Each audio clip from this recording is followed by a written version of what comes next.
예수님 이름으로 기도합니다. 아멘. 레위기서 19장을 통하여서 거룩한 삶이라는 제목으로 말씀을 전하겠습니다.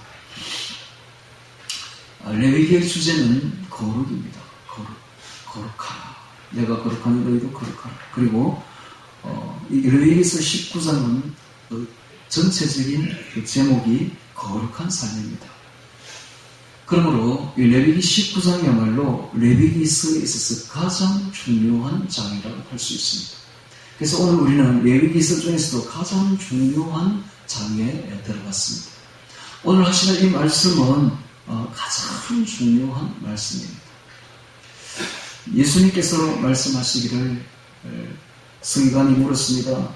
율법 중에 가장 중요한 계명이 무엇입니까? 하고 물었더니 예수님께서 답변해 주셨습니다.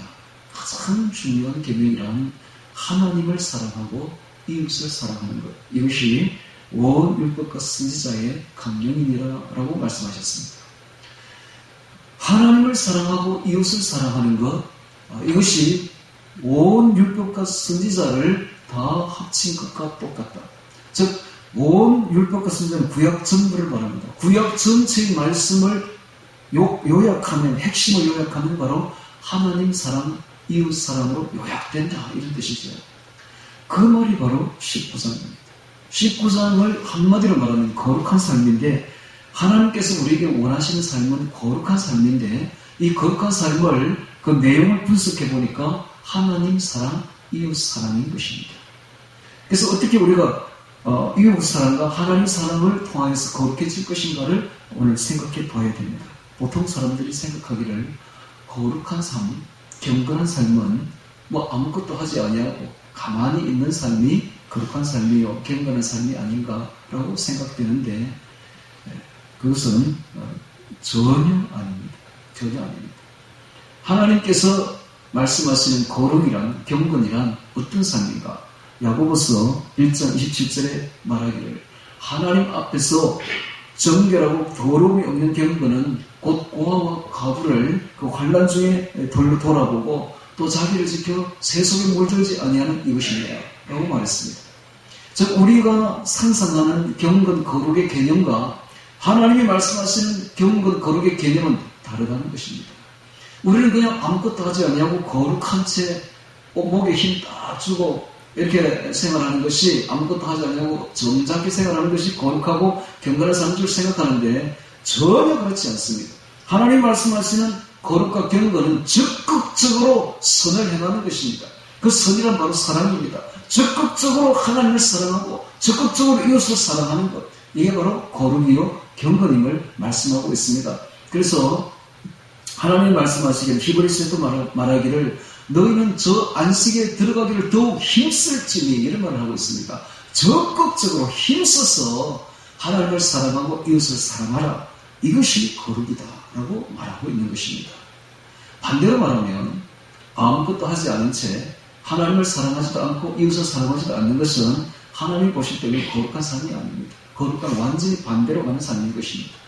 그래서 오늘 이 말씀을 잘 들으면 오늘 하나님께서 우리에게 무엇을 요구하는지를 알 수가 있으며 그 요구하시는 삶을 우리가 살아드릴 때에 진실로 하나님이 기뻐하시는 주의 백성이 된다는 사실을 깨닫기를 바랍니다.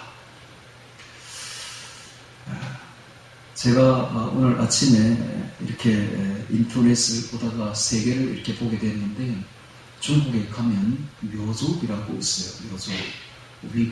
위구르족, 다른 족, 여러 가지 티벳족 이렇게 있듯이 묘족이라는 족속도 있다고요. 그 묘족이 누구냐 하는 것입니다. 묘족이 지금 산둥성부터 해서 저 아래쪽으로, 바닷가 쪽으로 이렇게 많이 퍼져 있는데, 중국에 밀려가지고 그 묘족이 베트남도 막 가기도 하고, 그랬어요. 근데 묘족이 누구냐 하면 바로 우리 민족입니다. 우리 민족. 동방족이에요. 동이족이 한 족속입니다. 그 묘족이 생긴 것도 딱 우리 민족처럼 생겼어요. 근데 그 묘족들이 입고 있는 옷을 제가 이렇게 봤는데, 전통적인 옷을, 특히 여성들이 춤출 때에 입는 옷을 이렇게 보니까, 전통 의상을 보니까, 이게 목에 이게 은을 한 20kg 정도 달고 있더라고요. 하얀 은을 이렇게 달고, 너무 청색의 옷을 입고 있는데, 굉장히 화려해요. 근데 옷이 이렇게 보면 굉장히 신성하고 거룩해 보입니다. 흰색과 청색이 조화를 이루어가지고 아주 하늘나라 사람처럼 보인다고. 근데 그 묘족이 가지고 있는 신앙이 전부 하나님 신앙입니다. 그들이 외우고 있는 문자가 없으니까 외워요. 전통적으로 내려오는 외우는 신에게 제사 지낼 때 드리는 제문이 있는데, 그 제문을 보면 전부 창세기 이야기를 다 하고 있는 거예요. 완전히 창세기 이야기입니다. 우리 민족입니다. 노아의 후손들이죠. 네. 제가 무슨 말을 하고 싶으냐 하면, 그 묘족들도 자신들의 옷을 통해서 자신들의 거룩한 삶을 살고 싶어 하는 것을 드러내는 것을 제가 볼 수가 있었다는 이야기입니다. 마찬가지로 오늘 우리들이 하나님의 백성들이라면 우리의 행실을 통해서, 우리의 생활을, 삶을 통해서 우리가 거룩한 백성임을 드러낼 줄 알아야 되는 것입니다. 정말 하나님께서 오늘 우리에게 거룩한 백성이 되기를 원하십니다. 거룩하지 않는 사람은 하나님 백성이 아닙니다. 우리가 예수님을 믿고 구원받았다면, 즉 거듭났다면 그 뒤부터는 평생 동안 힘써 행해야 될 것이 거룩한 삶입니다. 즉 성화죠. 성결한 삶입니다. 그래서 어제보다는 오늘이 좀 더 거룩해지고, 오늘보다는 내일이 좀 더 성화된, 성결해진 삶을 사는 것, 이것이 바로 오늘 우리가 힘써서 행해야 될 의무인 것입니다. 생활인 것입니다. 삶인 것입니다. 레위기 19장 1절부터 자세히 같이 보면서 이 한 절 한 절이 보석과 같은 절들입니다. 같이 보면서 정말 제가 아까 처음에 제가 이야기하면서 말씀했죠. 이 19장은 두 가지가 압축된다. 하나님 사랑과 이웃 사랑을 압축된다 했죠.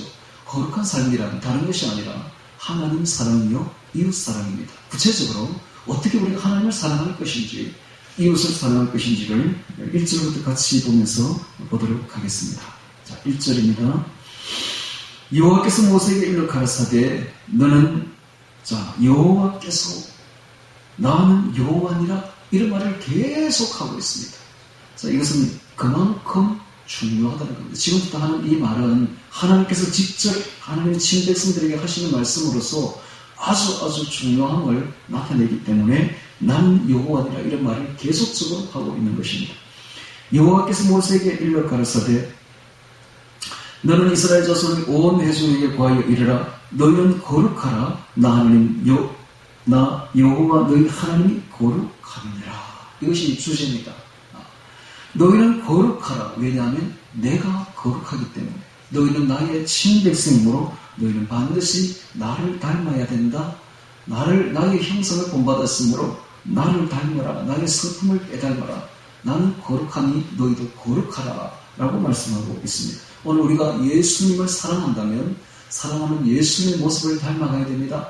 그 예수님은 바로 하나님이신데, 하나님은 한마디로 표현한 그 성품이 거룩합니다. 죄에서 멀리 떠나 있습니다. 오늘 우리도 그래서 예수님을 닮아가야 됩니다. 거룩해져야 되는 것입니다. 자, 3절에 보니까 너희 각 사람은 부모를 경외하고 나의 안식일을 지키라. 나는 너희 하나님 여호와니라. 3절에서 두 가지가 큰 원칙 두 가지가 나왔습니다. 첫 번째가 너희 부모를 경외하고 되어 있습니다. 부모를 경외하고. 두 번째는 너의 안식일을 지키라. 자, 여기서 어떻게 하나님을 사랑하고 또 사람을 사랑할 수 있는지를 바르게 3절에서 그냥 다 드러내주고 있습니다. 먼저 부모를 경외하고 라는 말부터 보도록 하겠습니다. 부모를 경외하는 삶입니다. 자, 32절에도 보겠습니다. 32절 읽습니다. 너는 샘머리 앞에 일어서고 너희는 얼굴을 공경하며 내 하나님을 경외하라. 나는 여호와니라. 라고 말하고 있습니다. 샘머리는 나이가 덤불 노인들을 말하죠. 노인의 얼굴을 공경하라. 자, 3절에 다시 보니까 너희 각 사람은 부모를 경외하고 나의 안식일을 지키라. 이런 말을 하고 있죠. 그래서 부모 공경과 노인 공경과 하나님 경외가 같은 선상에 놓고 있음을 볼 수가 있습니다. 즉 하나님은 부모를 섬기는 것이 곧 하나님을 공경하는 것으로 놓고 있습니다. 다시 말하면 보이는 부모님은 하나님이 주신 하나님의 권위입니다. 보이는 부모를 공경하지 못하는 사람은 절대로 보이지 않는 하나님을 공경할 수가 없습니다. 이것이 거룩한 삶입니다. 자, 이 부분 하나만 놓고 볼 때 오늘날 사람들은 대부분 부모를 공경하지 않습니다. 또 노인들을 공경하지 않습니다. 요즘에 가장 프레젯받는 계층이 노인들입니다. 노인들이 자살을 많이 해요. 자식한테 버림받고 사람들한테 버림받아서 정말로 우울증에 드는 사람들이 노인들이에요. 전에는 안 그랬어요, 우리나라가. 갑자기 물질문명이 되면서 서구 사상이 막 들어와가지고 그 아름답던 동방예의지국의 그 노인 공경 사상이 다 무너져 버린 것입니다. 우리나라는 원래 이런 민족이 아니에요. 우리나라는 하나님을 공경하는 민족입니다. 처음부터. 정말 욕단의 후손으로서, 당군 후손으로서 세계 으뜸가는 민족이었지요. 그래서 중국 사람들이 볼 때에 부모님을 너무너무 공경 잘하는 민족이었어요. 그것을 이용해가지고 조선시대의 이성계가 부모 공경을 이용해가지고 부모에게 제사를 드리도록 유도했던 것입니다. 그래서 제사가 들어온 거예요. 부모를 그 전부터 공경을 잘하는 민족이니까 그걸 이용한 거예요. 그것이 이 제사를 드리는 것이 부모를 효도하는 것이다라고 속인 것입니다. 그 전부터 그러니까 우리 민족이 얼마나 부모님을 잘 공경했는지를 알 수가 있습니다. 그만큼 우리 민족은 부모님을 공경했던 그런 민족이었어요. 그 고려시대에 고려상이라고 있죠. 이걸 놓고 부모를 공경 안 했다고 그렇게 말하는 사람들은 그건 다른 말이, 그건 잘못된 이야기라고 제가 들었습니다. 왜 그러냐 하면 당시에 먹을 것이 너무 없다 보니까 입을 하나 줄이기 위해서 부모들이 차라리 나를 그냥 산속에다가 갖다 주라 라고 이야기를 했다고 전해지는데요. 그 부분은 뭐 다르게 나중에 한번 더 연구해 보기로 하고요. 어쨌든 우리 민족은 시초부터 부모님을 공경하기를 참으로 잘했던 민족이라서 모든 도덕이 사실은 부모 공경으로부터 나옵니다. 부모 공경 잘하는 사람은 윗사람한테 잘해요. 왜냐하면 부모님과 여기 성경에도 지금 보이듯이 나이 든 사람은 같은 선상에서 보는 거예요. 그러니까 부모님을 공경 잘하는 사람은 윗사람을 공경을 잘합니다. 윗사람을. 그래서 부모 공경 잘하는 사람은 사회생활을 잘하게 되어 있어요. 왜냐하면 윗사람 공경을 잘하니까. 자, 이 윗사람이라고 이제 나왔는데 윗사람은 부모님과 똑같은 계열입니다. 그래서 윗사람은 하나님이 세운 권위들이에요. 하나님이 세운 권위들. 예를 들면 지도자들이 다 윗사람들입니다. 윗사람들. 교계에도 우리 선진들이 있죠. 아주 거성들이 있습니다. 뚜렷한 거성들이 있습니다. 조영기 목사님, 김홍도 목사님 같은 이런 분들, 김준권 목사님 이런 분들 아주 거대한 뚜렷한 별들이죠. 건세기에 지금도 살아있습니다만 그런 분들을 공경하는 것이 하나님을 공경하는 것하고 똑같다 이 말입니다. 그래서 그런 분들을 다 무시해버리고 이런 것은 이건 하나님을 무시하는 것과 똑같이 보는 것입니다. 오늘 우리가 정말 이 교계에서도 뚜렷한 지도자들이 있으며 어른들이 있습니다.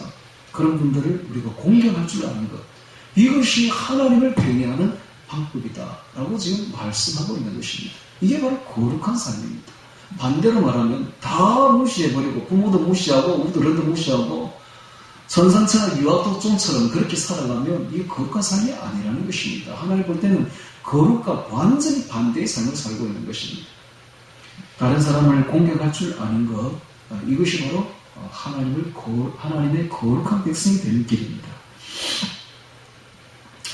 자, 한 가지 재미있는 예를 들어보죠. 효종이라고 우리나라의 조선시대에 임금이 있었죠. 국부를 계획했던 효종, 아주 좋은 임금이었죠. 그 임금이 민정시찰을 잘 했다고 합니다.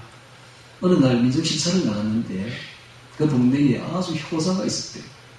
그래서 그 효자가 그 팔순되는 노모가 임금님 얼굴을 한번 보고 싶다라고 이야기를 하니까 그 노모님에게 임금님을 보여주기 위해서 업고 십리길을 걸어서 임금님에게 찾아온 거예요.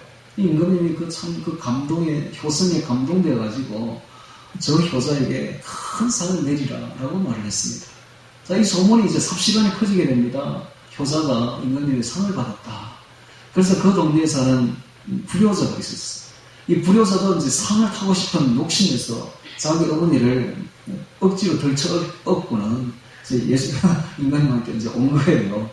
그러고 오니까 임금님이 임금님 앞에서 신하들이 말합니다. 임금님, 저 사람은 아주 소문난 불효자입니다. 저 사람한테는 절대로 상 내려서는 안 됩니다. 라고 말을 하자 호종이 말하기를 그만두어라. 효도는 흉내라도 내는 것이 좋은 것입니다. 효도는 흉내라도 내는 것이 아름다운 일이라 라는 아주 명언을 했다고 합니다. 그래서 그에게도 똑같은 상을 내렸다고 합니다. 효도는 흉내라도 내는 것이 아름답습니다. 네. 부모 공경은 흉내라도 내는 것이 아름답고 윗사람 공경은 흉내라도 내는 것이 아름답습니다.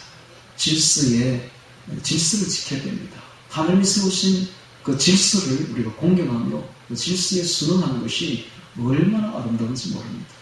정치 체계도 그렇고요. 정치 지도자도 우리가 공경해야 돼요. 그러나 하나님의 뜻이 아닌 정치는 절대로 공경해서는 안 됩니다. 그것은 반대를 해야 되고 하나님의 뜻에 순응하는 정치 지도자 앞에는 우리가 반드시 공경하며 순종해야 되고 교회에서도 하나님의 뜻을 순종하는 지도자 앞에서 우리는 순종해 나가야 되는 것입니다. 자, 이것이 바로 거룩한 삶입니다. 자, 보십시오. 개념이 틀리죠. 거룩은 그냥 가만히 아무것도 안 하고 목에 힘주고 있는 것이 거룩이 아니라 적극적으로 선을 행하고 사랑을 행하는 것입니다. 이것이 바로 거룩입니다. 그 첫 번째 구체적인 예가 부모 공경인 것입니다. 자, 두 번째가 나왔는데요. 나의 안식일을 지키라 라고 말하고 있습니다. 나의 안식일을 지키라. 안식일 준수의 삶을 말씀하고 있습니다. 주일 성수죠. 오늘날 말로 하면 주일 성수. 자, 안식일에는 거룩한 곳에 와서 거룩하신 하나님을 만나야 됩니다. 이것이 바로 안식일을 취하는 가장 중요한 방법입니다. 안식일에는 하나님을 모름지기 예배하고 하나님께 경배하면 영적인 안식이 옵니다. 몸의 안식이 아닙니다. 네, 몸의 안식이, 몸의 안식은 집에서 그냥 누워 자는 게 제일 안식이 되겠지요. 그러나 이건 몸의 안식이 중요한 것이 아니라는 것입니다. 진정한 안식은 영적인 안식입니다. 영적인 평안입니다. 영적인 평안과 안식을 얻기 위해서는 하나님께 나와서 하나님과 지내야 됩니다. 하나님의 사랑을 해야 되고 하나님의 사랑을 받는 것, 이것이 바로 진정한 영적 안식인 것입니다. 즉 은혜를 받는 것이 진정한 영적 안식이죠. 출애굽기 31장 13절에 말씀하시기를 너희는 나의 안식일을 지키라. 이는 나와 너희 사이에 대대의 표징이니 라는 말을 하고 있습니다. 너는 나의 안식일을 지키라. 이는 너와 나 사이에 대대의 표징이다. 표징은 약속의 표다 이 말입니다. 즉 사랑함을 나타내는 표다 이런 뜻입니다. 주일에 하나님 전에 나와서 하나님께 예배를 드리고 거룩한 주일을 지키는 것이 하나님을 사랑하는 표라는 것입니다. 사랑은 사랑하는 사람을 위해서 시간을 내는 것이 사랑입니다. 그렇습니다. 시간을 내는 것. 내가 사랑하는 그 사람을 위해서 나의 시간을 희생해서 내어서 그 사람을 위해서 바치는 것. 이게 바로 사랑인 것입니다. 사랑은 말로만 사랑하는 것이 사랑이 아닙니다. 사랑은 내 시간을 내는 것입니다. 내 재물을 내는 것입니다. 나의 모든 것을 바쳐서 그 사람을 위해서 쓰는 것입니다. 이것이 바로 사랑입니다. 특별히 하나님을 위해서 시간을 내는 것은 주일 성수인 것입니다. 주일 성수를 통해서 하나님은 우리가 얼마나 하나님을 사랑하는지 표를 보겠다는 것입니다. 즉 주일에 교회에 나와서 하나님께 예배드리는 것으로 하나님을 사랑하는 표를 보겠다는 것입니다. 이것이 중요합니다. 또한 기도도 마찬가지입니다. 기도도 하나님을 위해서 시간을 내는 것입니다. 우리가 기도 시간을 구별해서 정시에 하루에 정한 시간에 하나님께 나아가서 기도하는 것, 이것으로 하나님은 우리가 하나님을 사랑하는 표를 보겠다는 것입니다.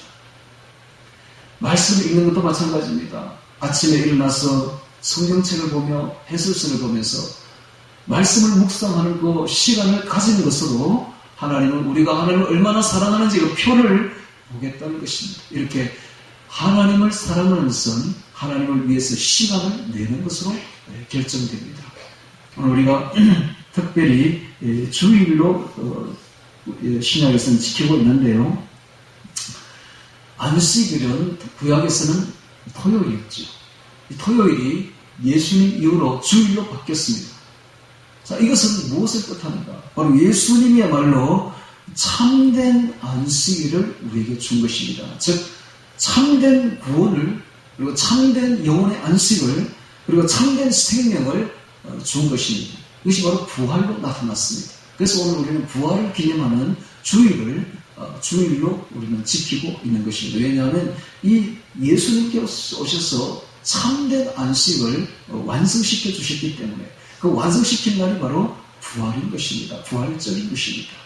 오늘 우리는 그 부활을 통해서 참 생명을 얻게 되고 참 생명을 얻으니 영혼에 참 안식이 들어오게 되는 것이죠. 그래서 우리는 주일을 바로 참된 영혼의 안식을 주신 그날로 기념하여서 지키고 있는 것입니다. 자, 다시 성경을 보도록 하겠습니다. 4절에 보겠습니다.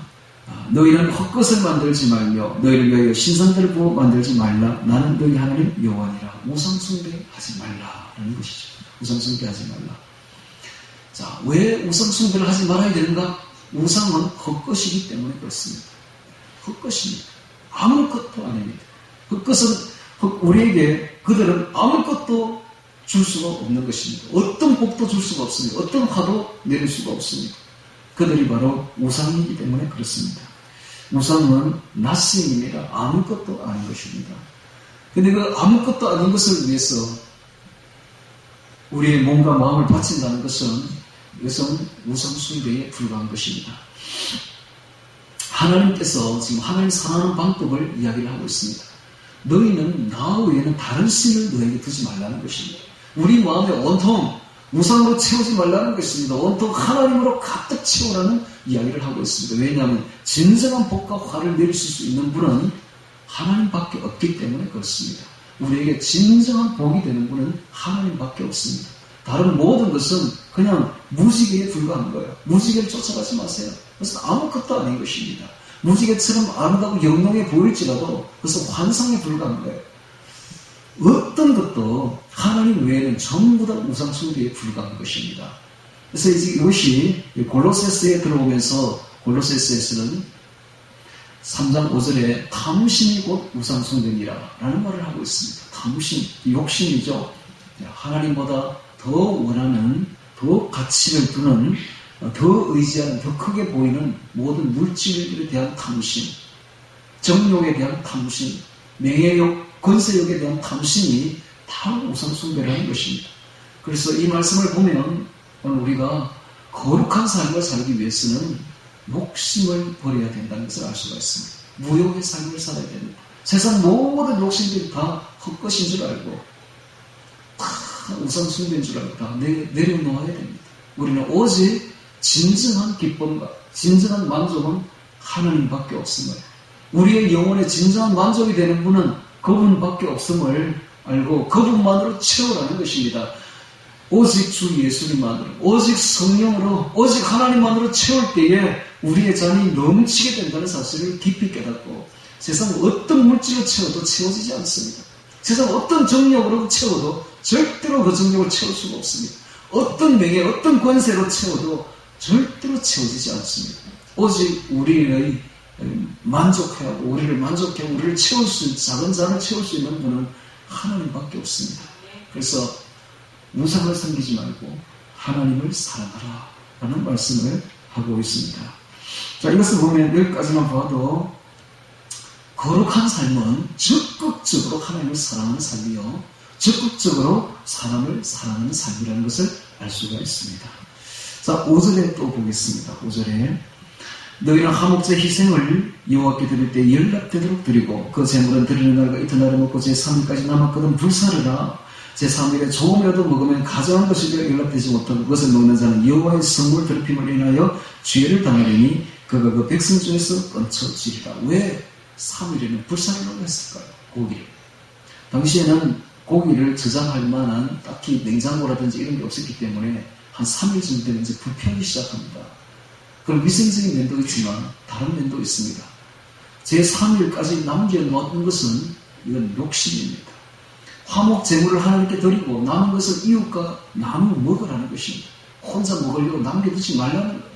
그래서 이웃을 사랑하라는 뜻입니다. 이것은 일가 친지들을 다 불러 모아서 화목하게 먹으라는 것입니다. 제3일에 남는 것은 전부 불살라야 되니까 그러니까 다 풍성하게 먹으라는 것입니다. 이틀까지 다 먹으라는 것입니다. 이것은 아끼지 말고 풍성하게 이웃과 나누어 먹음으로써 이웃을 사랑하라는 뜻이 여기에 담겨 있습니다. 오늘 이것은 오늘 우리가 어떻게 해석해야 될까요?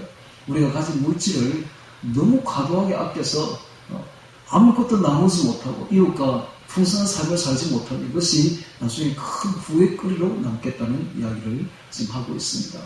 여러분, 물질은 우리가 다 가지고 갈 수 없습니다. 저 천국에. 풍성하게 쓰는 것이 오히려 이웃과 나누어 먹는 것이 그 좋은 추억거리도 되고 하나님께 큰 영광이 돌아가는, 그래서 그게 바로 거룩한 삶이라는 것을 하나님이 말씀해주고 있습니다. 물질을 이용해서 이웃과 나누고 이웃에게 풍성한 아름다운 추억거리를 안겨주는 것, 이것이 바로 거룩한 삶이다 하는 것을 말씀하고 있습니다. 또 보도록 하겠습니다. 19절에 보겠습니다. 너희 땅에 곡물을 벨 때에 너는 반 모퉁이까지 다 거두지 말고 너의 떨어진 이삭도 줍지 말며 너의 포도원 열매를 다 따지 말며 너의 포도원에 떨어진 열매도 줍지 말고 가난한 사람과 타우기를 위하여 버려두라. 나는 너희 하나님 여호와니라. 역시 나누라 하는 말씀을 하고 있습니다. 이 말씀에 가장 순종하여서 가장 아름답게 채색된 책이 하나 있는데 바로 룻기죠. 룻기에 보면 룻을 위해서 보아스가 이삭을 줍지 말라고 합니다. 룻 좀 죽게 내버려두라는 것입니다. 뿐만 아니라 심지어는 너희 중에서 좀 뽑아가지고 그거 좀 냅두라, 뽑아주라 라고 말까지 합니다. 아니, 이삭을 거두었는데 그걸 뽑아가지고 그냥 흘려두래. 그 정도로 사랑을 베풀고 있습니다. 이것이 바로 이웃을 향한 사랑이죠. 이웃을 향한 사랑. 오늘 이 말씀을 우리가 보면 이것이 바로 거룩이다 하는 걸 알 수가 있습니다. 이웃을 향해서 우리가 얼마나 사랑해야 되는 것인가를 보여주고 있습니다.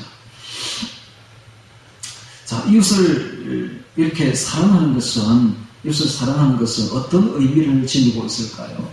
어떤 의미를 지니고 있을까요? 자, 이것은 마태복음 25장에 그 의미가 상세하게 나와 있습니다. 마태복음 25장에 보면 상 받을 자가 나오고 그리고 벌 받을 자가 나오는데, 영원한 형벌을 받을 자가 나오는데, 영생을 받을 자와 영벌을 받을 자의 그 차이가 어디 있는가? 바로 살아갈 때 주변에 있는 사람들을 예수님처럼 보고 그들에게 잘 대접한 것이 곧 예수님을 대접한 것이라고 주님께서는 말씀하고 있습니다. 즉, 보이는 사람을 잘 선대하고 그들에게 대접 잘한 것이 곧 예수님을 대접한 것이요, 보이는 사람을 풀대접한 것이 곧 예수님을 풀대접한 것이라고 말씀하고 있습니다. 그러므로 오늘 우리는 사람이 하나님의 형상을 닮았다고 말을 하죠. 창세기에서는 사람은 곧 하나님입니다. 보이는 하나님이에요. 그러므로 우리가 사람을 얼마나 존중해야 되며 얼마나 존대해야 될 것인가를 알 수가 있습니다. 사람은 진실로 존귀한 존재입니다. 그 사람들을 존귀하게 여기고 그들에게 잘 대접해 주는 것이 곧 예수님을 대접한 것이라는 것을 알 수가 있습니다. 그게 바로 거룩한 삶이죠. 자, 11절에 너희는 도적질하지 말며 속이지 말며 서로 거짓말하지 말며, 11절 도적질과 거짓말이 교차되고 있습니다. 그렇습니다. 거짓말을 하는 것은 도적질하기 위한 사전 작업이요, 도적질은 거짓말의 결과입니다. 왜 사람들이 거짓말하는가? 도적질하기 위해 거짓말을 하는 것이죠. 그래서 도적질과 거짓말은 불가분의 관계를 가지고 있습니다.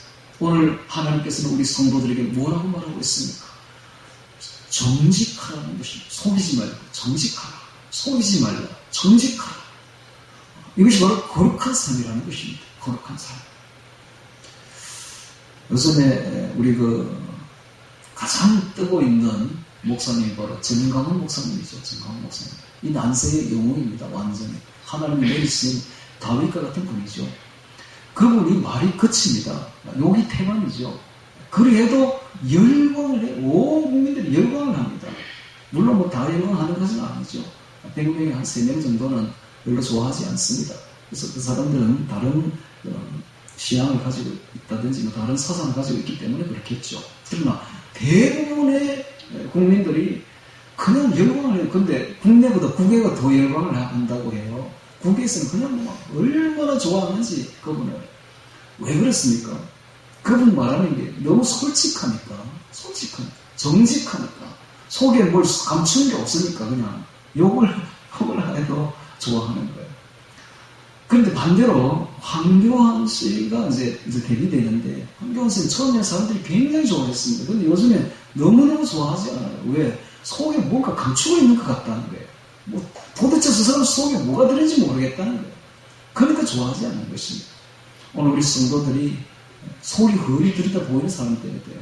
정직해야 됩니다. 감추지 말아야 됩니다. 솔직해야 됩니다. 정직해야 됩니다. 오늘 우리는 이렇게까지 결심해야 될 필요가 있습니다. 죽을지언정 거짓말은 하지 않겠다. 죽을지언정. 내가 죽을지언정 이 위기를 거짓말로 회피하지는 않겠다. 차라리 거짓말 하지 않고 정직하게 말하여서 정면 돌파하겠다. 여러분, honest is the best policy.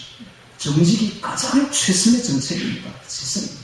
그게 나중에 탈로 반드시 납니다. 거짓말은. 탈로 나면 그 수치라는 것이 이루 말할 수가 없는 거예요. 그보다 우리가 거짓말을 하는 것은 하나님께 죄를 짓는 것입니다. 그러므로 왜 작은 거짓말을 해서 하나님께 죄를 지으려고 합니까? 차라리 솔직하게 이야기하는 것이 낫지 않습니까? 그러므로 우리는 오늘 솔직해야 됩니다. 솔직해야 됩니다. 어떤 것도 거짓말을 해서는 안 됩니다. 하얀 거짓말을 해서도 안 돼요. 거짓말은 이 악은 모양으로도 버려야 됩니다. 오늘 우리는 절대로 우리 이번 거짓말 하지 말기를 맹세해야 됩니다. 이럴 때에 거룩한 백성이 된다는 거예요. 하나님이 사랑하는 백성이 된다는 거예요. 사람들도 사랑합니다. 그런 사람들 보십시오. 정강호 씨 얼마나 사랑합니까? 갈수록 좋아지는 거예요. 갈수록 사랑하는 거예요. 오늘 우리가 이렇게 경상도 사람들처럼 속이 거기 들여다보는 사람들처럼 말은 좀 무뚝뚝하고 거칠어도 속이 훤히 들여다보면서 얼마나 좋습니까? 정직한 사람이 되는 것. 이게 바로 거룩한 사람이라는 사실을 깨닫기를 바랍니다. 자, 12절에 너희는 내 이름으로 거짓 맹세함으로 내 하나님 이름을 욕되게 하지 말라. 나는 여호와니라. 거짓말을 하게 되면 하나님 이름을 욕되게 한다고 말하지 않습니까? 거짓말하는 순간 성도가 하나님 이름이 땅에 떨어지는 것입니다. 오늘 우리는 하나님 이름이 와 있습니다. 삼성 제품에는 삼성 이름이 따라다니듯이 삼성 제품이 잘못되면 삼성 이름이 욕되게 되듯이 오늘 우리에게는 하나님 이름이 와 있다고요. 오늘 우리가 거짓말을 하는 순간 하나님 이름이 욕되게 되어버립니다. 절대로 이런 하나님 이름을 먹칠하는 일을 해서는 안 됩니다. 왜 거짓말을 합니까? 거짓말 하지 말고 솔직하게 말하십시오. 정직하십시오. 이 시대는 정직하지 못한 시대입니다. 오늘 우리 성도들이야말로 정직하게 말함으로써 하나님 이름에 영광을 돌리는 거룩한 성도들이 되어야 됩니다. 자, 13절에 너는 내 이웃을 압제하지 말며 늑탈하지 말며 품꾼의 싹을 아침까지 밤새도록 두지 말며 적극적으로 남의 권익을 옹호해야 되며 특별히 노동의 신성함을 절대로 침해하지 말아라. 남의 재산을 절대로 침해하지 말아라. 이것이 바로 하나님의 명령입니다. 남이 신성한 노동을 했으면 그 품꾼의 싹을 아침까지 절대로 두어서는 안 된다는 거예요. 남의 재산을 늑탈해서도 안 될 것이며 압제해서도 안 됩니다. 남의 재산과 권익을 적극적으로 보호하는 것이 바로 거룩한 삶이다. 이 것입니다. 14절에 너는 기먹은 자를 저주하지 말며 소경 앞에 장애물을 놓지 말고 내 하나님을 경외하라. 나는 여호와니라. 기먹었다고 함부로 저주하지 말라는 거예요. 하나님이 다 듣고 있습니다. 눈물 없다고 함부로 장애물을 놓지 말라는 거예요. 하나님이 다 보고 있습니다. 그러므로 사람을 대할 때는 항상 하나님의 형상으로 대해야 됩니다. 하나님처럼 존귀하게 대해야 됩니다.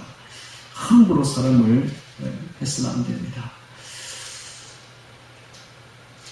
자, 그 다음 15절에 너희는 재판할 때에 불의를 행하지 말며 가난한 자의 편이라고 들지 말며 세력 있는 자라고 두어하지 말고 공의로 사람을 재판할지며 공정하게 판결하라. 이런 것이 공정하게 판결하라. 이것도 역시 이웃을 사랑하는 방법이죠. 자, 여기 보면 참 특이한 게 있어요. 가난한 자라고 편을 들지 말라는 거예요. 재판은 가난하다고 두어해서는 안 됩니다. 그 다음에 세력 있는 자라고 또 두어해 주시도 안 돼요. 재판은 공정하게 판결해야 되는 것입니다. 재판장이 공정하게 판결하지 못하면 어떤 벌을 받는가 하면 하나님 앞에 가서 벌을 받습니다. 진정한 재판장이신 하나님 앞에 가서 엄청난 벌을 받습니다. 그러므로 차라리 공정하지 않은 재판장이 될 바에 안 되는 게 훨씬 나아요. 재판장이 되어가지고 불공정한 재판을 하게 되면 나중에 진짜 재판장이신 하나님 앞에서 큰 벌을 받습니다. 여러분. 목사도 마찬가지요. 목사도 차라리 목사 안 되는 게 나아요. 하나님 앞에 가서 아는 자가, 선생인 자가 더 많습니다. 더 많습니다. 목사들이 더 많은다고요. 지옥에 가서 훨씬 더 두드려 맞습니다. 왜냐하면 알면서 행치 않았기 때문입니다. 자, 이렇듯이 재판장이라든지 정치 지도자라든지 이런 사회적인 혹은 교회 지도자들 훨씬 더 조심해야 됩니다. 잘못했다가 하나님께 크게 두들겨 맞습니다. 그러니까 항상 위에 올라가서 더 몸조심해야 되고 더 하나님 두려워해야 되는 것입니다. 권세 있을 때 함부로 권세라고 다 휘두르는 건 아닙니다. 하나님을 두려워하고 무서워하면서 하나님 앞에 심판받을 것을 항상 생각해야 되는 것입니다. 16절에 너는 내 이웃을 내 백성 중으로 돌아다니며 사람을 논단하지 말며 내 이웃을 대적하여 죽을 지경에 이르게 하지 말라. 나는 여호와니라. 사람들을 뒤돌아서서 뒷담하고 논단하고 험담하고 하지 말라는 거예요. 자, 이웃을 사랑하는 방법이죠. 이게 바로 거룩한 삶입니다. 그 다음에 이웃을 대적하여 죽을 지경에 이르게 하지 말라. 나는 여호와니라. 절대로 사람을 죽을 지경으로 이르게 하는, 즉 하나님을 사랑하듯이 이웃도 사랑해야 되는 것입니다. 17절에 너는 내 형제를 마음으로 미워하지 말며 이웃을 인하여 죄를 당치 않도록 그를 반드시 책성하라. 마음으로 미워해서는 안 돼요. 누구도 미워해서는 안 됩니다. 그 미움이 오히려 자기를 파멸시킵니다. 그래서 예수님은 원수를 사랑하라 라고 했습니다. 왜 원수를 사랑하라 했을까요? 이것은 우리 자신을 위함이에요. 원수를 위하는 말이 아니라 우리를 위한 말입니다. 우리가 누군가를 미워한다면 우리가 그 미움으로 인해 파멸되기 때문에 그렇습니다. 그래서 이웃을, 원수를 사랑하라고 하는 거예요. 원수를 사랑하는 것이 곧 우리가 사는 길입니다. 우리가 사는 길. 우리가 지옥에 안 가는 길이에요. 그래서 원수를 사랑하라 한 것이 원수를 위하는 말이 아니라 우리 자신을 보고 우리 자신을 위하는 말이라는 사실을 알아야 됩니다. 너는 내 형제를 마음으로 미워하지 말며 이웃을 인하여 죄를 당치 않도록 그를 반드시 책성하라. 책성하라. 이것은 뭔가 책망할 일이 있으면 그 앞에서 당당하게 책망하라는 거예요. 뒤돌아서서 뒷담하고 미워하고 함부로 판단하고 이렇게 하지 말고 딱 책망할 일이 있으면 불러가지고 책망하라. 이것도 사랑이죠. 사랑. 책망도 사랑입니다. 책망하라. 18절에 원수를, 이게 제일 중요합니다. 19장의 중심 대목을 찾으려면 18절입니다. 원수를 갚지 말며 동포를 원망하지 말며 이웃 사랑하기를 내 몸과 같이 하라. 나는 여호와니라. 이것이 바로 율법 중에서 가장 중요한 지금 절이 나왔습니다. 이웃 사랑하기를 내 몸과 같이 하라. 나는 여호와니라. 자, 여기서 이제 예수님께서는 이 구절을 따서 한 단계 더 업그레이드해서 원수를 갚지 말 정도가 아니라 원수를 아예 사랑하라라고 말씀하셨습니다. 그래서 이 산상수훈에서 말씀하셨는데, 그래서 레위기서 19장을 구약의 산상수훈이다라고 말을 합니다. 자, 19절에 보겠습니다. 너희는 내 규례를 지킬지어다. 자, 이런 말을 계속하고 있습니다. 너희는 내 규례를 지킬지어다. 이게 거룩한 삶이에요. 거룩한 삶은 아무것도 하지 않는 삶이 아니라 하나님을 사랑하고 이웃을 사랑하는데 적극적으로 하는 말씀을, 규례를 지키는 삶이 거룩한 삶이라는 것입니다. 너희는 내 규례를 지킬지어다. 내 육축을 다른 종류와 교합시키지 말며 내 밭에 두 종자를 섞여 뿌리지 말며 두 재료로 직접 옷을 입지 말지며, 이런 말을 하고 있죠. 왜 이렇게 했을까요? 밭에 종자를 뿌리는데 다른 종자와 교합시키지 뿌리지 말고, 그 다음에 육축을 다른 종류와 절대로 교합시키지도 말고, 또 옷을 입을 때도 두 재료로 직접 옷을 입지 말아라. 이것은 바로 불신자와의 혼인, 혹은 불신 사상과의 섞이는 것, 혹은 이단 사상과의 섞이는 것, 혹은 불신적인 관습, 비신앙적인 요소와 어소를 들려오는 것, 이걸 지금 방지하는 것입니다. 사실은. 그래서 고린도후서 6장 14절에 보면 너희는 믿지 않는 자와 멍에를 같이 하지 말라. 의와 불법이 어찌 함께하며 빛과 어둠이 어찌 사귀며 그리스도와 변리하기 어찌 조화되며 믿는 자와 믿지 않는 자와 어찌 상관하며 하나님의 성전과 우상이 어찌 일치가 되리요. 우리는 살아계신 하나님의 성전이라 라고 말씀하시는 것입니다.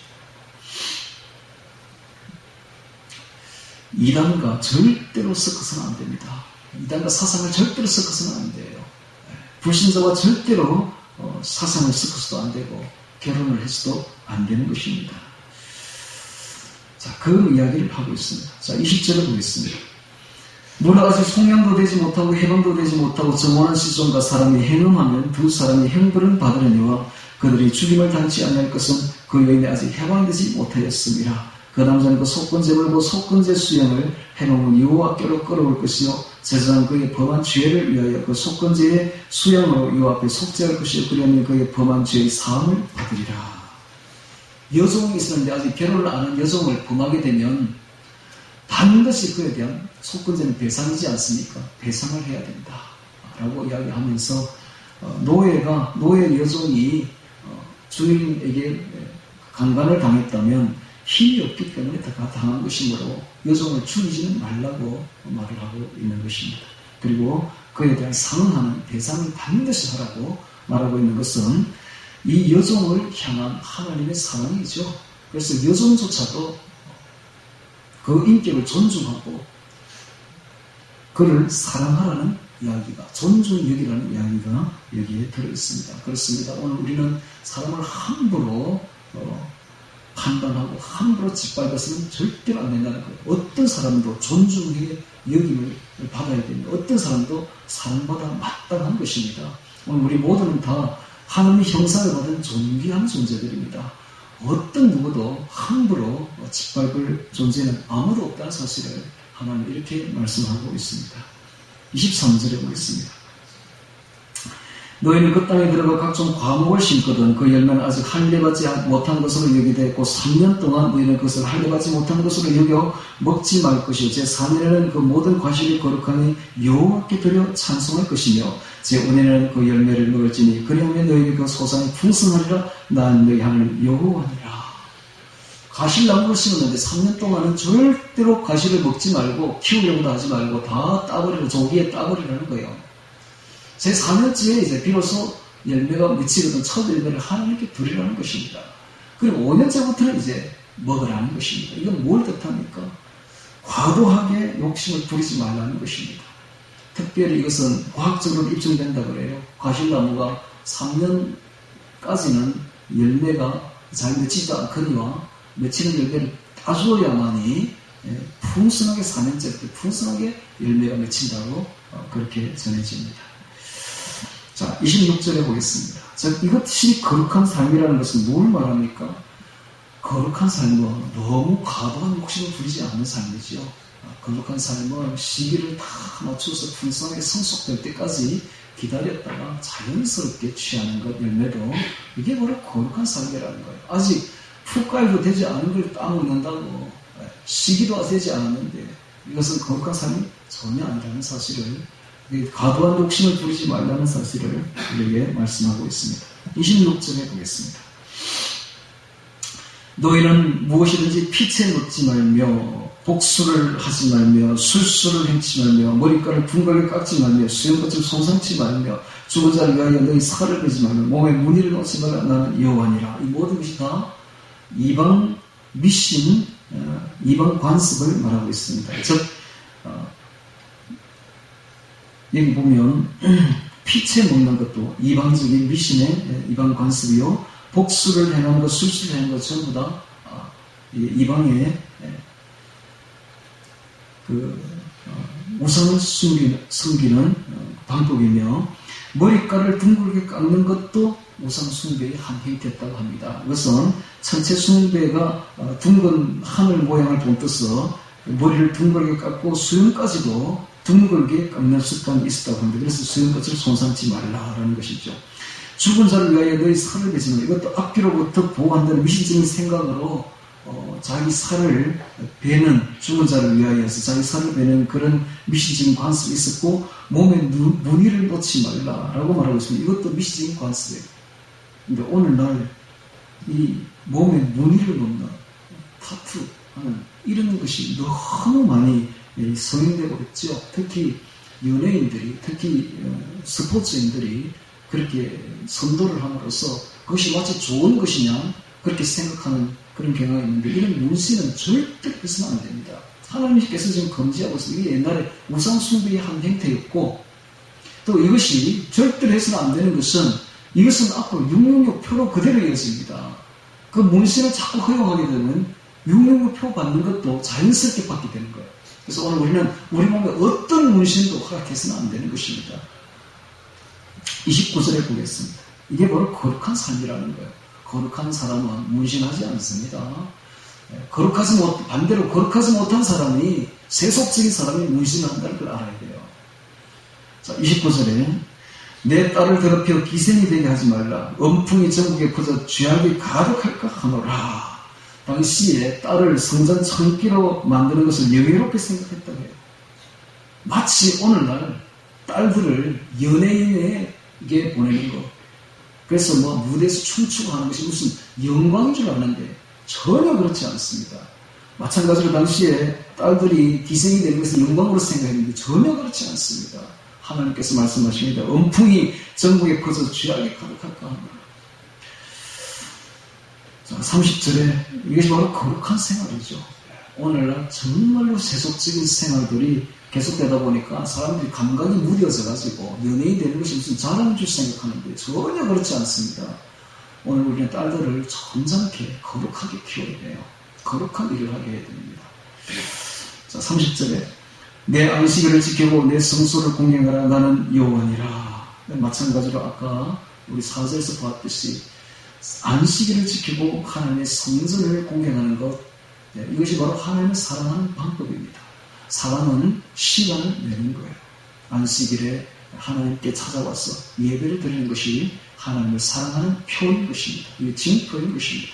다시 말하면 안식일에, 주일 성수를 지키지 아니하고 성소에 나와서 하나님께 예배를 드리지 않으면 하나님을 사랑하지 않는 것입니다. 하나님 그렇게 판단하겠다는 거예요. 천국은 누가 들어갑니까? 하나님을 사랑하는 자만 들어갑니다.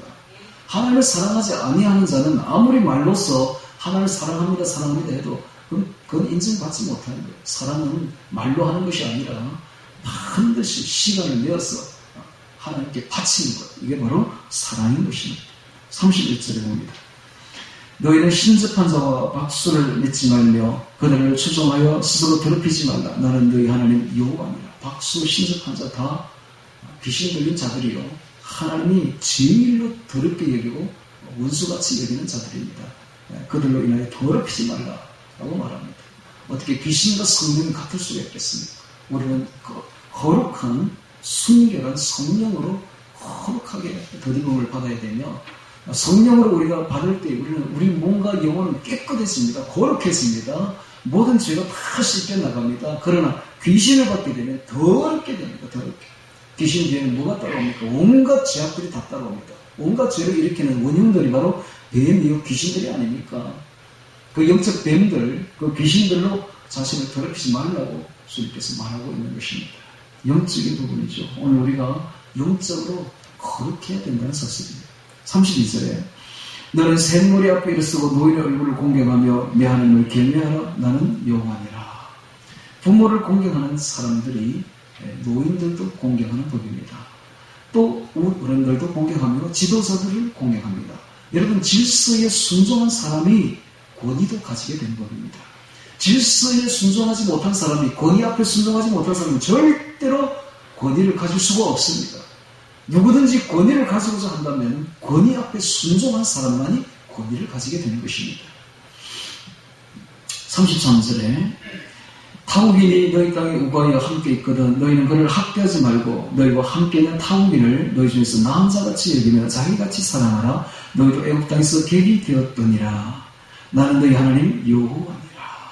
하나님께서 말씀하십니다. 타우기를 객과 가부를 환난 중에 돌아보고 그들을 보살펴 주어라. 그들을 마치 너희 중에 나은 자같이 여기고 사랑하라 라고 말하고 있습니다. 학자들이 요즘에 과학자들이 연구를 해보니까 흑인들도 황인들도 백인들도 다 한 사람 아담에게서 나온 것이 밝혀지고 있습니다. 유전학적으로 밝혀지고 있습니다. 그래서 흑인들도 사실 다 같은 한 핏줄, 아담의 핏줄 같은 형제 자매들이요. 또 백인들도 다 같은 별나라에서 온 사람들이 아닙니다. 다 우리와 똑같은 한 핏줄들입니다. 다 같은 아담 안에서 생겨난 분화된 사람들이죠. 그래서 우리가 황인이나 흑인이나 백인을 볼 때에, 외국인을 볼 때에 그들을 다른 나라 사람으로 절대 보지 말고 여기서 같이 태어난 같은 민족으로 보고 그들을 같은 사람이라 생각하고 사랑하라는 것입니다. 계속되는 말씀, 이게 거룩이라는 거예요. 계속되는 말씀은 하나님 사랑, 이웃 사랑으로 이어지고 있습니다. 자, 35절에 너희는 재판이든지 도랑이든지 불의를 행치 말며 공평한 저울과 공평한 추와 공평한 애와 공평한 힘을 사용하라. 나는 너희를 인도해 애굽 땅에서 나오면 너희 하나님 여호와니라. 남의 제사에 손해를 주는 일은 조금도 하지 말아라. 제사를 하나님 인정하시는 하나님, 남의 제사의 소유에 절대로 침해하지 말아라. 요즘에 보니까 이 좌파 정부가 온 국민들의 재산도 다 빼앗겼대. 재산을 국유화한대요. 정말로 하나님과는 정반대되는 나쁜 정부에 틀림없습니다. 하나님께서는 사유재산 제도를 인정합니다. 그리고 남의 재산을 절대 침해하지 말아라 라고 말하고 있지 않습니까? 공평한 저울과 공평한 추와 공평한 애로 공평한 힘을 사용하라. 마지막으로 37절 보겠습니다. 너희는 나의 모든 규례와 나의 모든 법도를 지켜 행하라. 나는 여호와니라. 자, 이게 거룩한 생활이에요. 거룩한 삶, 거룩한 생활은 아무것도 하지 않는 삶이 아니라 적극적으로 이웃을 사랑하고 하나님을 사랑하며 하나님의 법을 지켜 행하는 삶. 이게 바로 거룩한 삶이라는 것을 말씀해주고 있습니다. 자, 오늘 우리는 레위기서의 가장 중심되는 장인 19장 거룩한 삶을 보면서 하나님의 말씀을 듣고 있습니다. 아주 간단합니다. 이 삶을 한마디로 요약하면 하나님 사랑, 이웃 사랑으로 요약될 수가 있습니다. 오늘 우리는 하나님을 사랑하고 이웃을 사랑하는 것이 거룩한 삶인 줄을 깨닫고 또 이웃이 하나님께서 우리에게 원하시는 삶이라는 것을 깨닫고 거룩한 삶을 삶으로써 하나님 백성이 점점 되어가서 저 거룩한 하나님 나라, 영원한 하나님 나라에 들어가는 거룩한 백성들이 다 되시기를 주의 이름으로 축원합니다. 다 같이 오늘 말씀 거룩한 삶 기억하며 기도드리겠습니다.